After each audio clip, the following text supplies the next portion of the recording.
nom du Père et du Fils et du Saint-Esprit.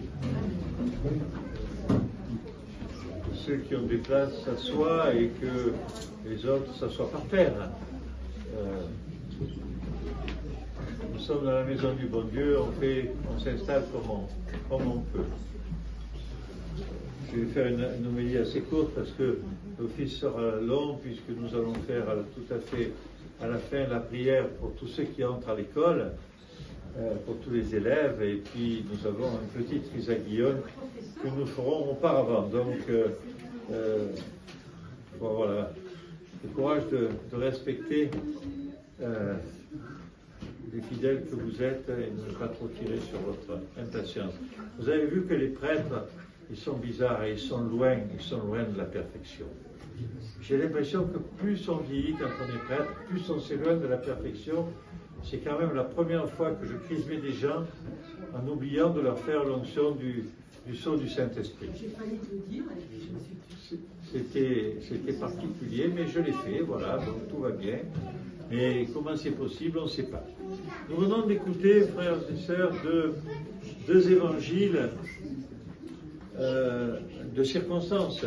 Le premier qui est celui du 12e dimanche après la Pentecôte et celui que nous aurions dû lire de toute façon. Et l'autre, c'est celui de demain, c'est celui de l'indiction, c'est celui de la nouvelle année liturgique. Vous savez que notre rythme d'Église, le rythme de Dieu n'est pas le rythme des hommes. L'année ne commence pas le 1er janvier, ne finit pas le 31 décembre, elle commence le 1er septembre pour finir le 31 août. C'est ainsi que nos pères, inspirés par l'Esprit Saint, ont décidé de la vie de notre Église. Mais je voudrais revenir sur cet évangile du jeune riche. Évangile qui nous pose beaucoup de questions parce que finalement, au fond du fond des choses, qu'est-ce qu'il faut faire pour vivre avec Dieu? Il faut renoncer à tout et en particulier à toutes nos richesses, à tout ce qui fait pour nous, tout ce qui nous fait un peu gonfler la poitrine, là, qui nous donne de l'ego, etc. Et ce garçon n'y arrive pas. Et il est fort triste, nous dit l'Écriture. J'ai un jour, je ne saurais vous dire où, mais je ne sais plus si c'était un commentaire de cet évangile, il me semble que c'était un commentaire de cet évangile. Il y avait une forme de parabole qui était développée par la personne. Je vous en donne le contenu final. C'est un bateau qui coule et puis tout le monde cherche à sauver sa vie. Qui en prenant un gilet de sauvetage, qui en prenant une bouée, qui en prenant un bout de bois qui traîne, un tonneau qui flotte, et qui s'accroche là en espérant bien sûr que le vent continue à être favorable en soufflant vers la côte et qu'ils sortent leur vie finalement. Et il y en a un qui, par chance, a eu un canot de sauvetage ou a fait quelque chose qui flottait un peu mieux. On ne dit pas s'il a jeté à l'eau tout ce qui venait, qui voulait se raccrocher au canot et qui voulait être sauvé avec lui. Mais toujours est-il, il était là. Et avant que le bateau ne coule, il s'approprie tout ce qu'il y a sur le bateau, que tout le monde a laissé d'ailleurs, de l'argent, des parfums, plein de choses. Parce que quand même c'est une bonne aubaine, quoi. De toute façon ça va aller au fond, ça va être perdu, mais il est tellement heureux. Et alors il emplit la barque. Le problème c'est que toutes les embarcations, elles ont une limite de flottaison et qu'après ça va être dangereux. Et le vent pousse effectivement à la côte et donc il va vers la côte, mais en s'approchant de la côte, les fonds remontent et les vagues deviennent plus abruptes et plus dangereuses.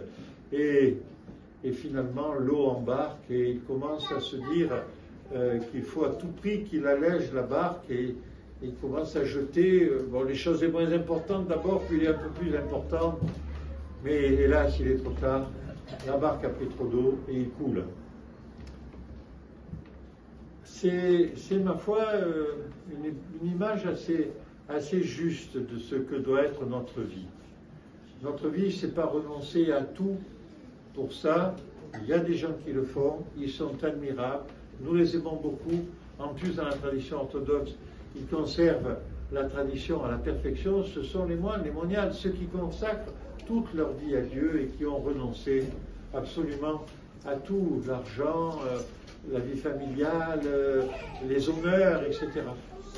Non, le Seigneur ne nous le demande pas. D'ailleurs, le Seigneur nous dit dans les prières du mariage, et ayez tout ce qui vous est nécessaire et un peu plus pour que vous puissiez en faire profiter les autres. Donc il ne veut pas qu'on soit dans la pauvreté absolue.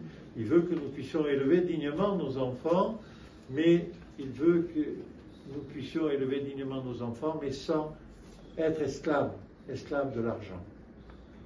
Et c'est bien ça notre péché pour certains d'entre nous, mais parfois au fond de nous, peut-être pour tous, ah si j'étais riche, je ferais ça, ah si j'étais riche, je ferais ça.